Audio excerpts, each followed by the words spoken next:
everyone, welcome to Summer Podcast. This is Bushra Khan. Today we have Mr. Raja Jahangir Anwar, Secretary Environment. इनसे जानेंगे, बात करेंगे climate change के हवाले से. आप सभी जानते हैं कि ग्लोबली क्लाइमेट चेंज हो रहा है, लेकिन पाकिस्तान में क्लाइमेट चेंज के हवाले से पाकिस्तान को किन किन चैलेंजेस का सामना है, इस हवाले से बात करेंगे. और इनफरादी तौर पर और हुकूमती सतह पर किन किन इक़दामात की ज़रूरत है.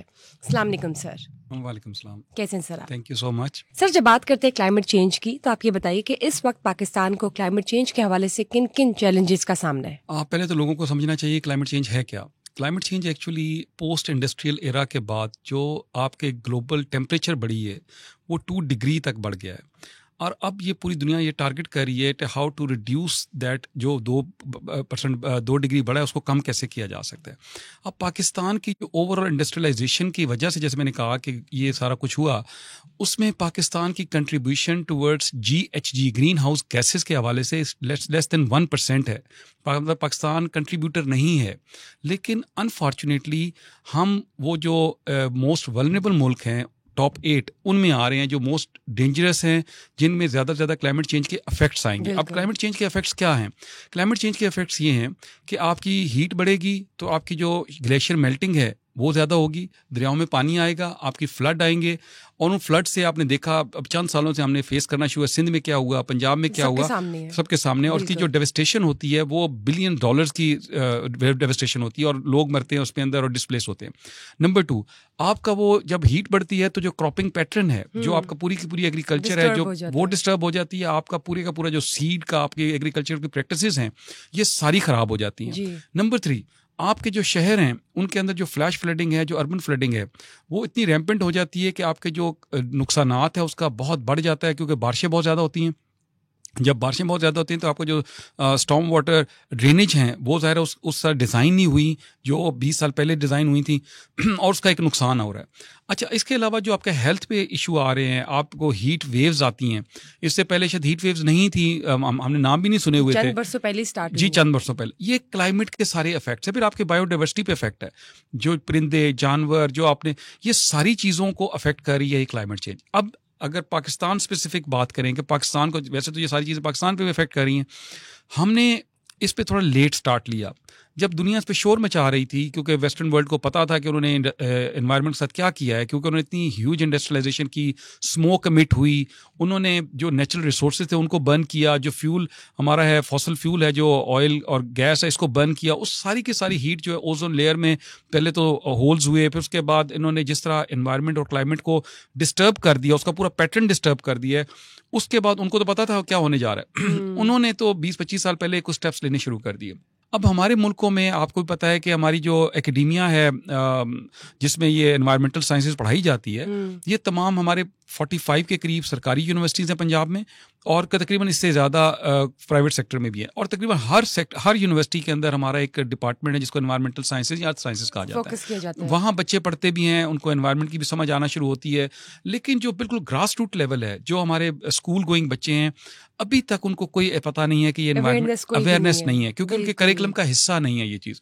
सेकेंडली, हमारे अपने लोग जो आम शहरी है, जो चले स्कूल कॉलेज यूनिवर्सिटी की बात नहीं कर रहा मैं, जो आम शहरी है, जो बिजनेसमैन है, जो ट्रेडर है, जो लॉयर है, जो डॉक्टर है, उसको भी बिल्कुल कोई पता नहीं है कि ये हमारे साथ हो क्या रहा है. अभी आपके सामने हमारे पंजाब में क्या हो रहा है कि जब पहले गर्मियों के फ़ौरन बाद सितंबर अक्टूबर आता था तो वेदर चेंज होता था, एक बड़ा कंफर्टेबल वेदर हो जाता था, गर्मी कम हो रही होती थी और ठंडी हवा चल रही थी, लोग शाम को बाहर बैठते थे. अब पिछले 8-7 साल से वो स्मॉग में चेंज हो रहा है और हो चुका है. अब लोग सितंबर अक्टूबर के बाद बाहर नहीं निकल सकते, क्योंकि जो हमारा एयर क्वालिटी, एयर क्वालिटी जो हमारी इतनी नुकसानदेह हो चुकी है कि हम दुनिया के दूसरे तीसरे मुल्कों में आ रहे होते हैं, शहरों में आ रहे होते हैं, खासतौर पर लाहौर की बात करूँ मैं. लेकिन अब उसको जब हमने ख़राब कर लिया, ये सारा मैन मेड डिज़ास्टर है, नेचर ने खराबी नहीं की, ये हमने खुद से की है. ये यहाँ पे मैं आपसे ये जानना चाहूँगी कि अब आप देखें कि स्मॉग जैसी माहौलियाती आलूदगी का सामना हमें करना पड़ रहा है पिछले चंद वर्षों से, स्पेशली पाकिस्तान में. इनफरादी तौर पर हमें कौन कौन सी मेजरमेंट्स, कौन कौन से स्टेप्स लेने चाहिए ताकि हम कंट्रोल कर सकें या उससे सेफ रह सकें? Excellent question. Music to my ears. Normally लोग पूछते हैं कि हुकूमत क्या कर रही है, तो आपने पहली हैं अपनी मदद आप वाली बात है. एग्जैक्टली, आम आदमी को क्या करना चाहिए. पहले मैं आपको पहला हिस्सा बता देता हूँ जो रटा रटाया है हमारा कि गवर्नमेंट क्या कर रही है। अच्छा, अब गवर्नमेंट को मैं अगर सिर्फ लाहौर की पिक्चर आपके सामने रखूँ तो आपके ऑडियंस को बड़ी समझ आ जाएगी कि हम कहाँ खड़े हैं और क्या कर रहे हैं। लाहौर में 15 मिलियन की आबादी है, 1.5 करोड़ लोग रहते हैं लाहौर के अंदर। लाहौर के अंदर 4.5 मिलियन मोटरसाइकिल चलते हैं, 45 lakh. 1800 bikes daily add on हो रहे हैं हमारे एक्साइज के रिकॉर्ड में जो नंबर प्लेट्स लगती हैं। 1800 बाइक्स डेली ऐड हो रहे हैं लाहौर के अंदर। 1.3 मिलियन गाड़ियां हैं, 13 लाख गाड़ियां लाहौर में हैं। शेखुपुरा, कसूर, लाहौर चूंकि एडजेसेंट हैं, 1200 भट्टा जात हैं, ब्रिक किल्स जहाँ पे ईंटें बनती हैं, 1200। 6800 लाहौर के अंदर इंडस्ट्री है। अच्छा, अब इसके अलावा लाहौर इज सराउंडेड, ये जो नारोवाल, सियालकोट, गुजरांवाला, शेखुपुरा, हाफजाबाद, कसूर, इन सारे एरियाज में फार्मिंग होती है। इन सारे एरियाज में आजकल as we are talking today आजकल हार्वेस्टिंग हो रही है चावल की। अच्छा, पूरे पंजाब में तकरीबन 66 लाख एकड़ पे चावल की काश्त हुई है साल, जो पिछले साल से 10% ज़्यादा है। अब उसका जो रेजिड्यू है क्रॉप का, जो फसल जब काटी जा चुकी होती है तो उसका जो फजला होता है, जो रेजिड्यू होता है उसको काश्तकार बंद कर देता है और वो सारे का सारा धुआं वो भी उठता है। और एक बहुत इंपॉर्टेंट बात मैं आपको बताता चलूँ, मैं आपको फिलहाल लाहौर की सिचुएशन एनालिसिस दे रहा हूँ। इंडिया में हमारे बिल्कुल बॉर्डर इंडिया के साथ मिलता है। इंडिया का जो सबसे डर्टीएस्ट सिटी है वो दिल्ली है, और दिल्ली के साथ जो पंजाब, इंडियन पंजाब है, वहाँ पे भी रेजिड्यू को आग लगाई जाती है। और इस सीज़न में हमारा जो ईस्टर्न विंड कॉरिडोर है वो इंडिया की तरफ से खुलता है और वो सारी का सारा धुआं जो है लाहौर में आ जाता है। और देखिए हमें वहाँ से भी जो है ना माहौलियाती आलूदगी एग्जैक्टली ये बहुत बड़ा एक इंटरनेशनल फिनोमेना है, प्रॉब्लम है जिसको हमने एड्रेस करने में आगे जाके बात भी करूंगा इस पे। अच्छा, अब ये लाहौर का आप समझे कि ये सारा कुछ जितना धुआं, 45 लाख मोटरसाइकिल, 13 लाख गाड़ियाँ, 1200 भट्टे, 6800 फैक्ट्रियाँ, 1.5 करोड़ आबादी, 40 लाख चूल्हे, ये सारा कुछ लाहौर के। जी सॉरी, यहाँ पे मैं ऐड करना चाहूंगी, आपने जो एनालिसिस दी है इट्स अ ह्यूज एनालिसिस, और यहाँ पे मुझे लगता है कि इंडिविजुअल लेवल पे तो आप बताएं, लेकिन हुकूमती सतह पर भी हुकूमत को किस तरह से स्टेप्स लेने चाहिए, क्या पैरामीटर्स होने चाहिए, क्या कैंपेन्स होने चाहिए उनकी, वो भी प्लीज ऐड कीजिएगा।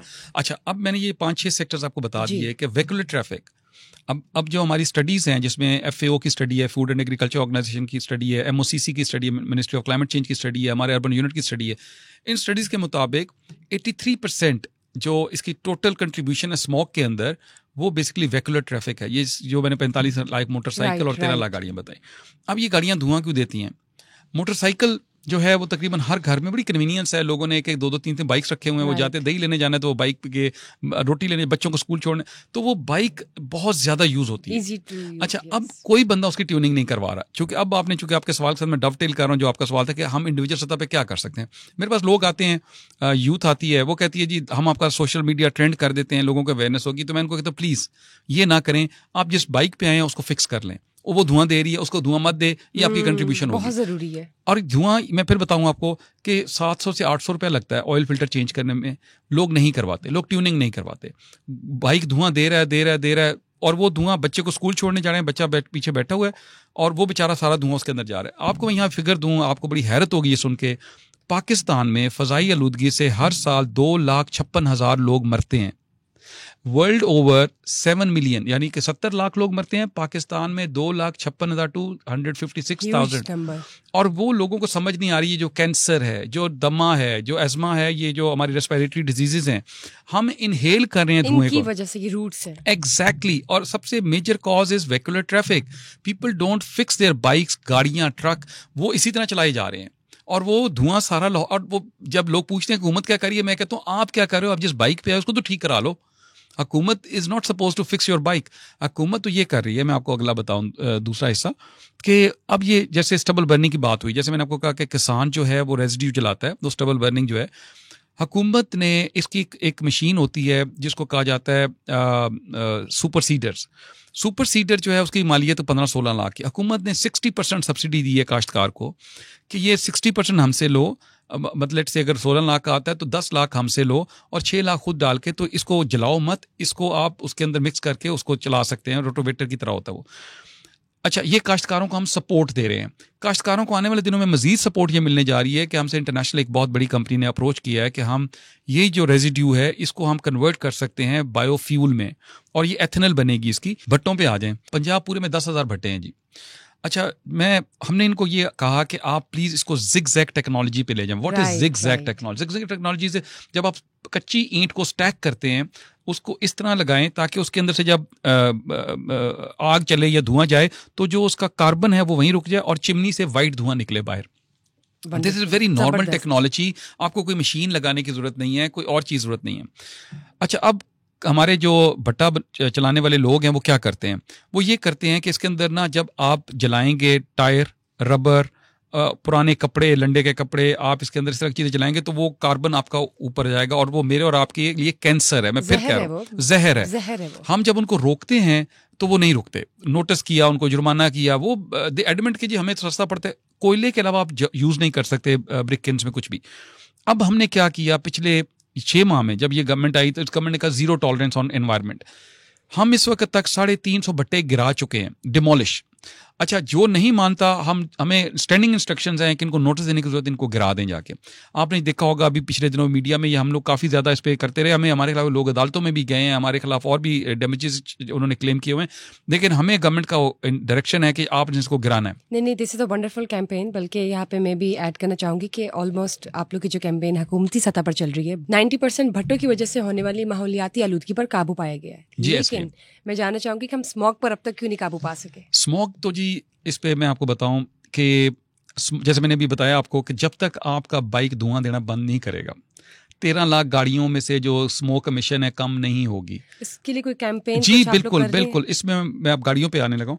अब गाड़ियों में ये है कि as per motor vehicle ordinance कानून ये कहता है कि आपने हर साल अपनी गाड़ी का फिटनेस सर्टिफिकेट लेना है। फिटनेस सर्टिफिकेट क्या होता है कि आप गाड़ी को लेके जाते हैं, वो 10 पैरामीटर्स हैं, चेक किया जाता है इस गाड़ी के टायर ठीक हैं, इसकी सस्पेंशन ठीक है, इसकी फ्रेम ठीक है, इसके अंदर धुआं तो नहीं निकल रहा। आप बताएं, आपके ऑडियंस सुन रहे होंगे, किसने आज तक अपना फिटनेस सर्टिफिकेट लिया? कोई नहीं लेता।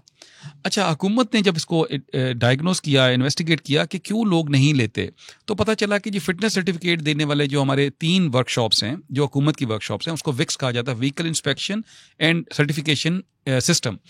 एक काला शिकागो में, मैं लाहौर की फिलहाल इसलिए बता रहा हूँ, स्मॉग लाहौर का बहुत बड़ा इशू है।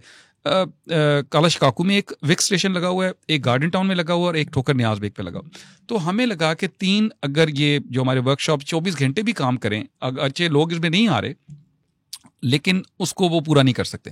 गवर्नमेंट ने रूल्स में अमेंडमेंट की कि प्राइवेट सेक्टर, अगर आपकी कोई वर्कशॉप है और आप एक उसके अंदर पूरी वो टेक्नोलॉजी अवेलेबल है, जो हमारी एक कानून बना है, उसके अंदर पूरा एक रजीम है, अगर उसको फुलफिल करते हैं तो आप खुद भी लोगों को फिटनेस सर्टिफिकेट दे सकते हैं।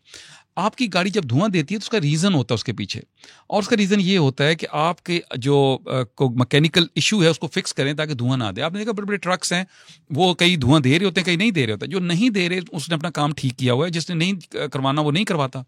अच्छा, यहाँ बात ख़त्म नहीं होती।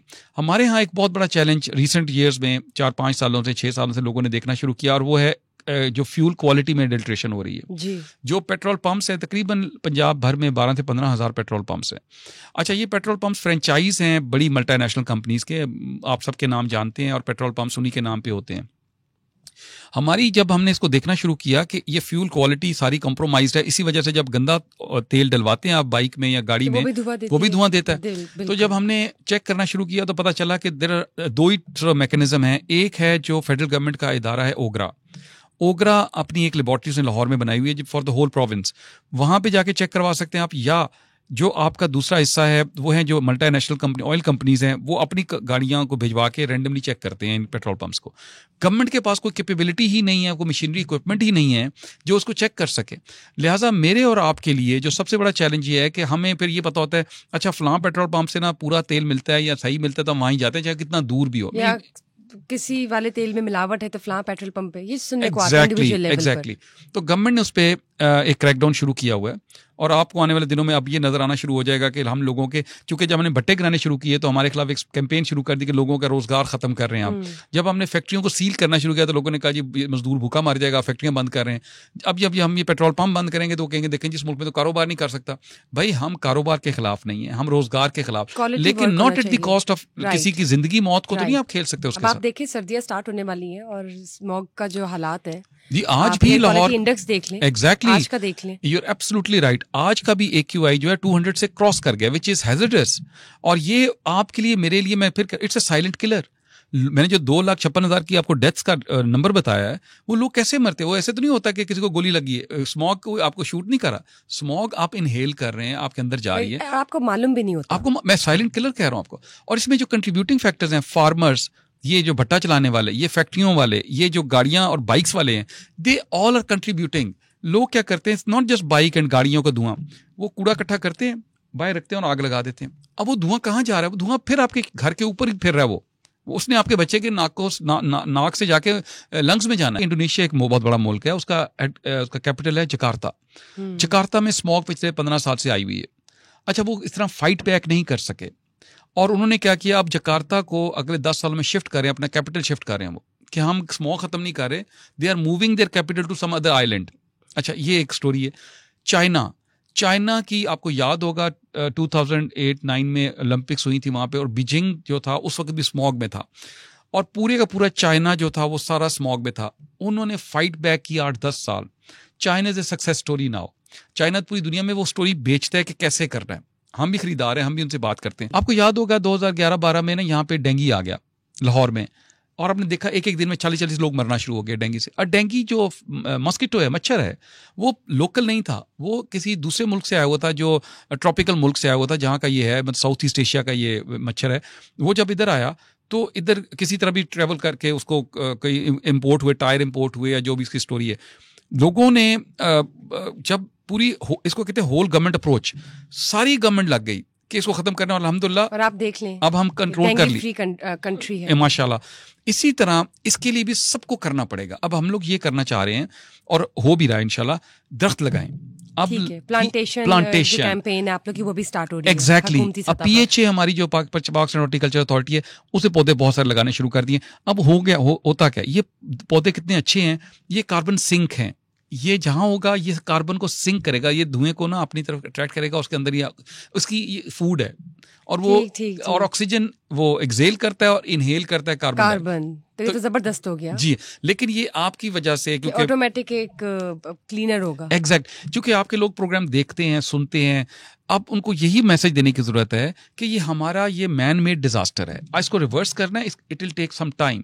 अभी आपने अगर आप हमारी ऐड देखी हो, हम कह रहे हैं लोगों को, हमने आज से शुरू कर दिया, बिल्कुल, लेकिन इट्स अ स्मॉल स्टेप। जब तक लोग शामिल नहीं होंगे, सब मिलकर काम नहीं करेंगे, और आगाही बहुत जरूरी है, और हमारा काम ही ये कि हम नाजरीन को बताएं कि ये जहर है। Exactly, it's a silent killer, लेकिन इसके लिए आप सबको खुद कदम निकालना पड़ेगा, कदम उठाना पड़ेगा, और मिलकर काम करना पड़ेगा इसको खत्म करने के लिए, स्मॉग को। एब्सोल्युटली, बिल्कुल।